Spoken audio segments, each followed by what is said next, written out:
And this is a video review of the Iron Factory 2021 IF EX47 Void Tyrant, their version of an IDW Galvatron, and I really like how this figure came out. Look at that.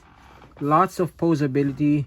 I really like the design as well, the IDW design, and I think it translates really well in figure form. Now I'm not really a fan of the alt mode, which we can go through later on, but the robot mode, man, it's really cool. Lots of accessories, lots of posability, and it's just, you know, it just has a lot of personality, as you can see. Let me show you how he looks like. He's really cool. And you know, we've all have seen what Iron Factory can do, and you know, this one is no exception. This one is an awesome release. So yeah, first off, let's take a look at the box real quick. So it's your standard Iron Factory box. Nothing really new there. It says 2021, I guess, because it's a 2021 release. Figure and alt mode. Side is an awesome image of Galvatron. The other side, same image. Same image. And then at the back, it's just images of Galvatron in his robot mode, alt mode, variety of poses. And then there are two head sculpts, and I'll show you that later on. And there's this QR code. I don't know where that goes. You go ahead and try it out and let me know. But yeah, really awesome.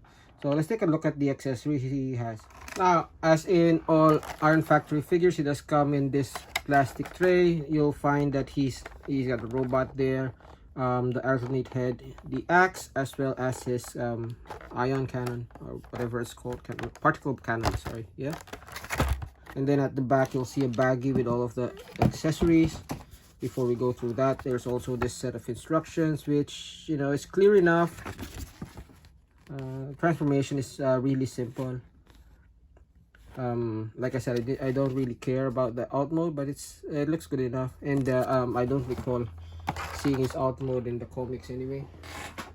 I know someone will correct me, but yeah, I haven't seen it, so I don't really mind how it looks like. Now inside the baggie is, just open this up, basically a set of hands. So you have this open hand that can be used for gripping the axe. So there's two of those. Two splayed out hands for more, you know, emotive poses. You have a more secure gripping hand, two of those. So the other one is attached to the figure there. And then two fists. And the other fist is attached there. So yeah, lots of nice molded details. One thing I really like about Iron Factory is they do come with a lot of emotive hands, which make posing really nice. Also comes with this interchangeable shoulder piece, and how that works is you actually trade in this one. So let me just show that to you now. Let's remove this. So you can actually pop this out. It's really easy to pop out.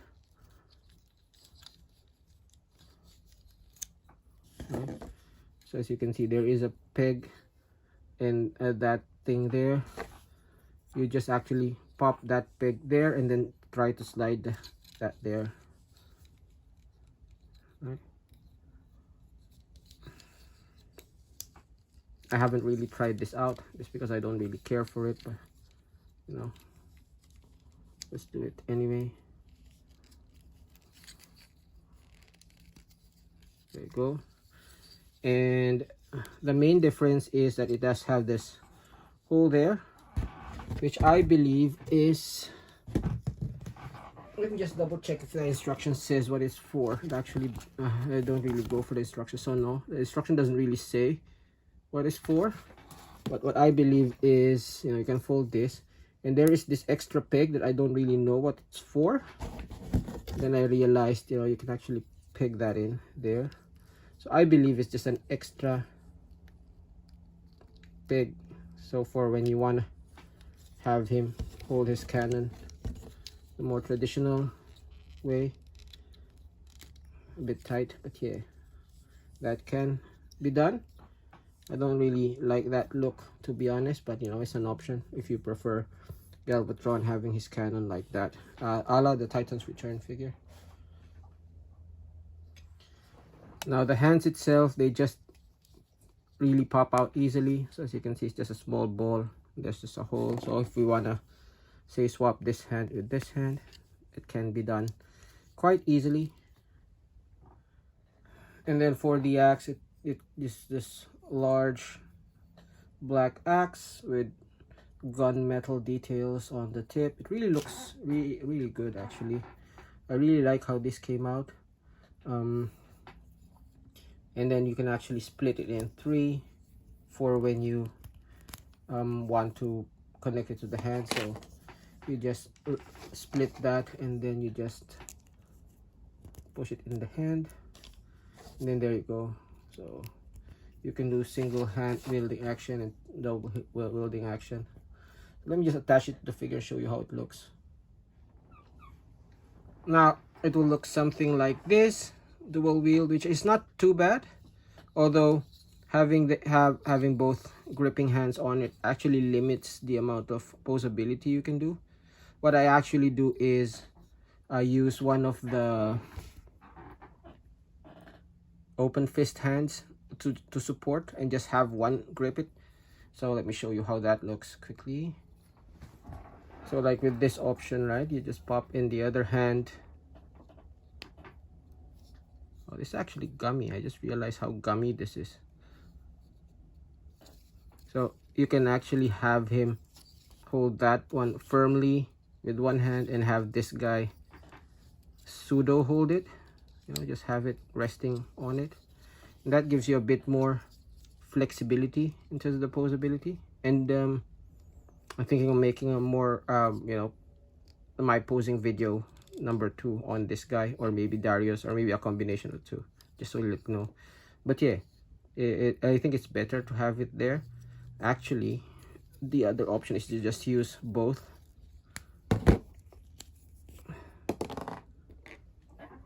Both of these hands, right? Because you know, like honestly, you know, this hand does grip it quite well as well, right? So no problems there, and that might give you the most flexibility, right? So I really like the dynamic hands.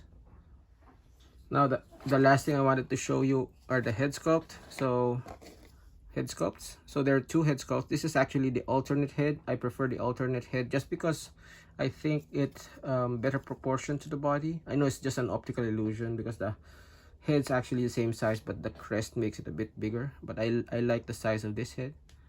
Now the alternate face is this one.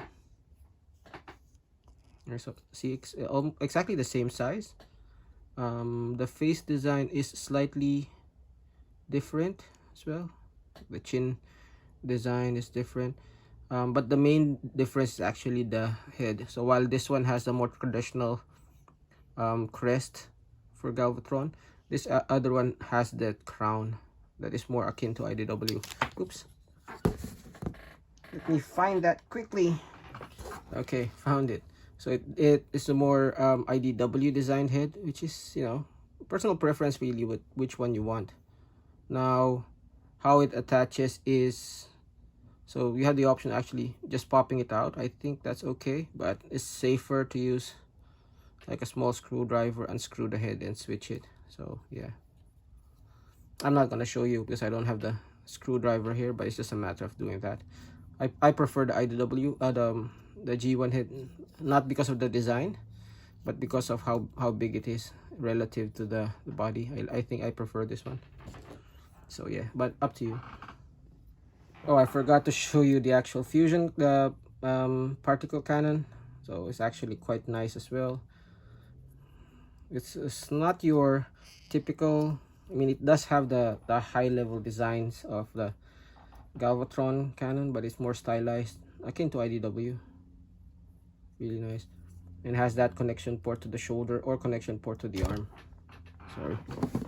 And it does connect there, although it does have a gap there as well, if you know, for some reason you want Galvatron to have the cannon on his other arm. So the way it pegs is, you know, just like that. So and you know, it has a bit of flexibility, so you can actually pose it in a few ways, just because you know there's a hindrance on the shoulder pad as well, so you can work around it by using that hinge. Now taking a closer look at Galvatron himself, this guy is really awesome. It looks really good. I've already shown you the head sculpt, but there's a lot of painted detail on this guy. Gunmetal paint on the shoulder, white there, gunmetal there. This the red ab design is really nice. Some silver highlights there. Your traditional calf guards, I don't know what that's called, and the pointy boots, really nice.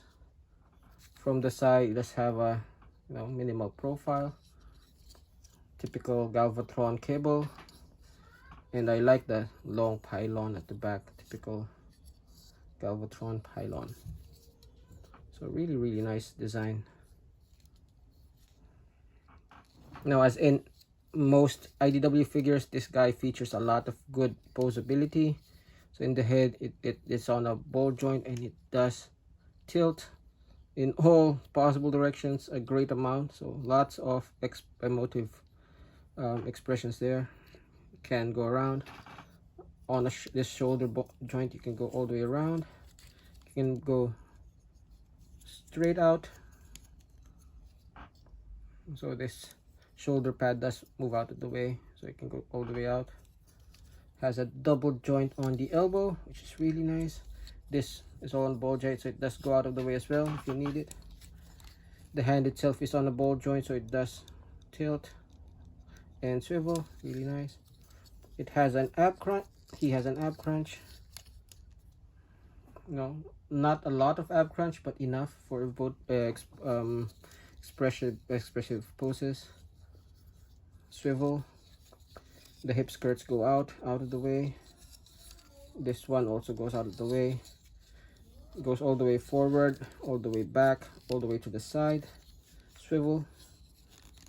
Only 90 on the knee, but it's okay. He has a really bulky leg design. And the feet, they go in and out. Sorry, tilt, and a little bit of up and down as well. Now, yesterday I was having problems with the tilting on the feet. So what I found that I did wrong was I actually had the waist around like that, which it doesn't look bad, but it was I had it wrong. That's why it's the tilt only goes one way. That's why. So yeah, make sure you have it that way to have the posability. Now for some quick size comparisons, here he is with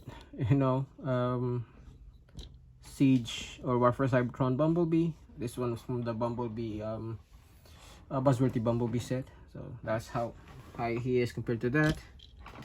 Here he is with Kingdom Galvatron. So yeah, they don't really scale. Let me just zoom out a bit. So about up to his waist.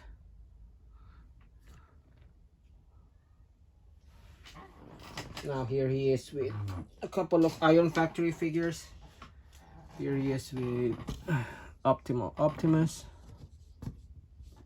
And where's Jackie? So these are about the right size for an Iron Factory figure, in my opinion. And just because here he is with some core class figures, Megatron, and Starscream shaking in his boots. Right, so not really scaled well for core class. And lastly, and I guess everyone's favorite Galvatron, me included, here he is with Darius. So yeah, two awesome Galvatrons from two different comic continuities, and that's a repro label. Now to transform him, first off you remove the cannon. Let's just zoom in a little bit, zoom out, and then it's best to have the closed fist hands, although it's not really required, but let's do it now. I mean, he's a space cannon and his arms and legs will be floating out anyway, so it's gonna be exposed. He doesn't really care about disguises and such, you know. But yeah, let's change the hands and the head. Either head works for the transformation as well. I haven't really tried if this will be a problem. Let's keep it there and then we'll see. Okay, so first step, let's work on the back. So you open this up, and then this one is actually on a double hinge, so you just open this up a bit. Let's extend the ab crunch there, and there's another hinge there. So what you want to do is have this parallel to the ground and this one perpendicular, like so, right? And then this head, there's a ball joint there, so what you want to do is you want to flip it around and then just leave it like that for now.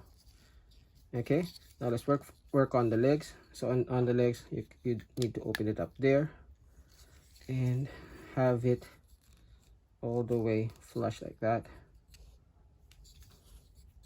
This foot, the heel you wanna fold up, and I'll leave it like that for now.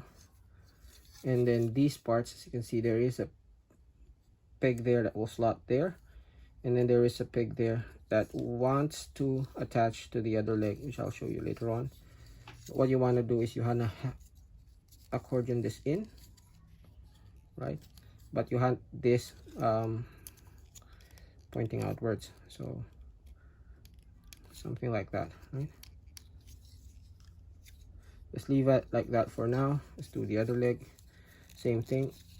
Open this out, compress, fold that in, rotate,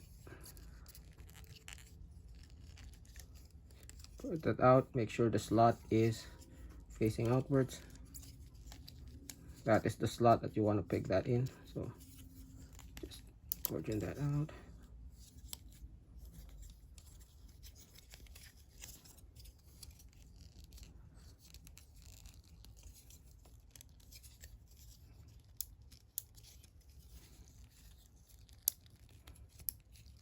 There you go. Can be a bit tight. And then, like I said, slot that there and then slot this there. So you want to slot that there and then slot these two together.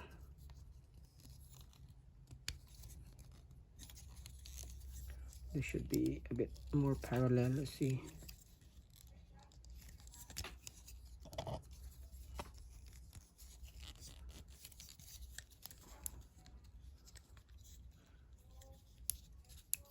The knee joints are quite tight, so yeah.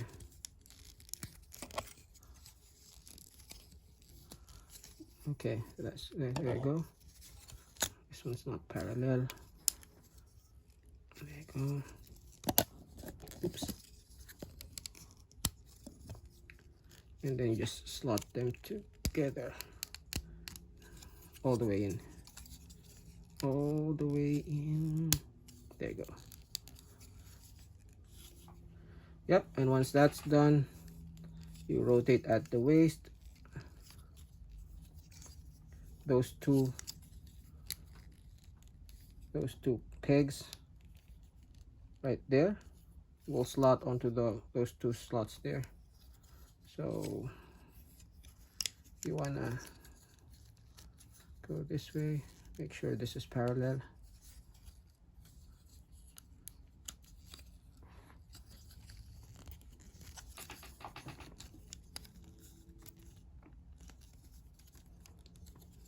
Now this can be tricky because these two want to move, so you want to support them on this side while you press it on.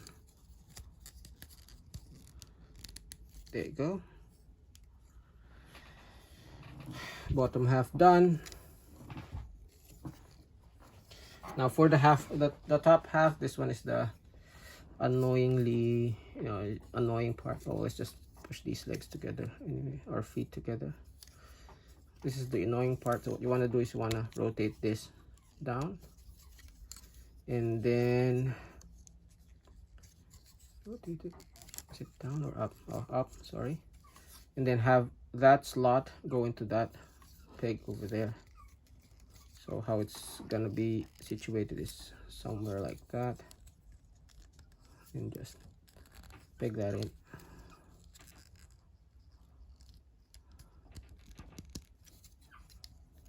There you go.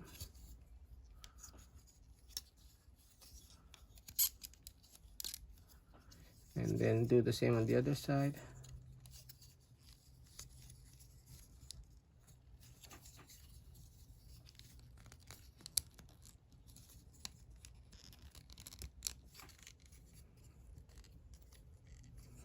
That's it. And then make sure the threads are all aligned. Now the only thing left is the cannon. So how the cannon works is you actually fold, that's already folded it up like that. Fold this down and then fold this up, right? And then what you want to do is you just peg those two prongs onto those slots.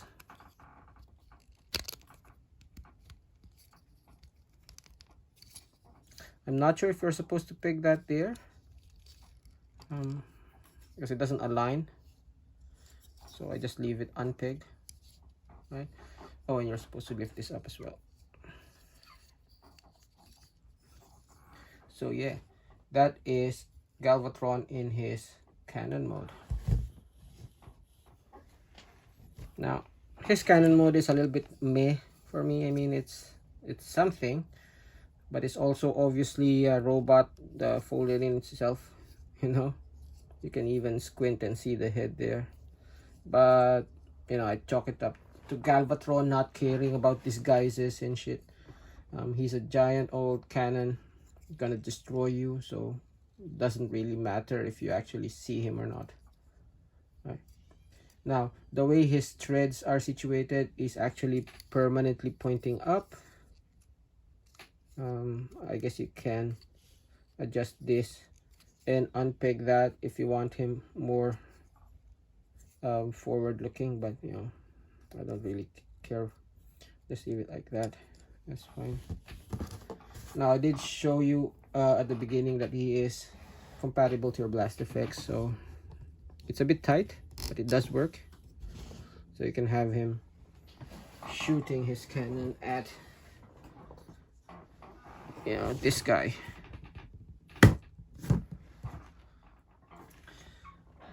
Okay, final thoughts. In the end, I think this is a really nicely done Galvatron. Now, whether I think he's better than Darius, I guess it's up to debate. I think both are really nicely done Galvatrons, to be honest. It might be, you know, it might be more which kind of Galvatron or which representation of Galvatron you want. Do you want the more IDW modern take on Galvatron, or do you want the more classic looking Marvel UK old 80s style Galvatron? For me, I had to have both. I'm in a bit of a Galvatron craze right now, so I'm actually picking up all the Galvatrons I can get. You know, and I actually have another Galvatron that I'm trying to negotiate to get as well, so we'll see. But yeah, I think both Galvatrons are really good. But if you really have to only have one, I guess you need to choose whether you're an IDW fan or a Marvel UK fan. So yeah, that's it. I'm planning on doing my next how to be a Transformers poser video, focusing on this guy. Let me know if you guys are interested. If you are, you know, just do subscribe on the channel. This guy will give me an opportunity to show you how different it is to actually pose an import figure, a third-party figure with all of these accessories. That is well beyond what a normal Hasbro figure can do. Not that Hasbro figures are bad for posing, but yeah, it just gives you that option. So stay tuned for that. I'll do that next.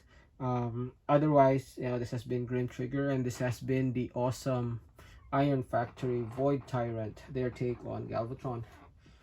Thanks for watching, and I'll see you in the next video.